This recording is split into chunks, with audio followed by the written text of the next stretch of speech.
উপকারিতা সম্পর্কে আপনাদেরকে বলবো।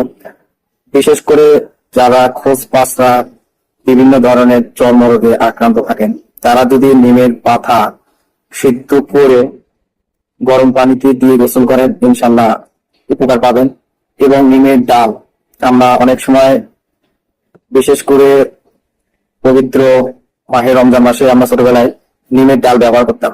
নিমের ডাল ব্যবহার করার ফলে কি হয়, আমরা সারাদিন বসে থাকি, আর ইফতারের আগেই দেখা যাচ্ছে যে সবাই মিলে নিমের ডাল ভেঙে নিমের ডাল দিয়ে মেসওয়াক করে। এতে কি হয়, আমাদের মুখে যে দুর্গন্ধটা থাকে সেটা দূর হয়ে যায়। পাশাপাশি আমাদের দাঁতের মাড়ি শক্ত করার জন্য নিমের ডালের মাজন অত্যন্ত উপকারী, যা আমরা ছোটবেলায় বা এখনো মাঝে মাঝে আমরা নিমের ডাল ব্যবহার করে থাকি। এটি একদম পরীক্ষিত। এছাড়াও কিন্তু বিভিন্ন ওষুধ ফ্যাক্টরিতে নিমের নিরাজ ব্যবহার করে বিভিন্ন অ্যান্টিসেপটিক, যেমন পায়ের ফাঙ্গাল হলে আমরা নিমের নিরাজ ব্যবহার করতে পারি, সেখানে আমরা উপকার পাই। সর্বক্ষেত্রেই দেখা যাচ্ছে যে নিমের ডাল পাতা আমাদের অ্যান্টিসেপটিক যে একটা ওষুধ হিসাবে বিশেষ কার্যকরী।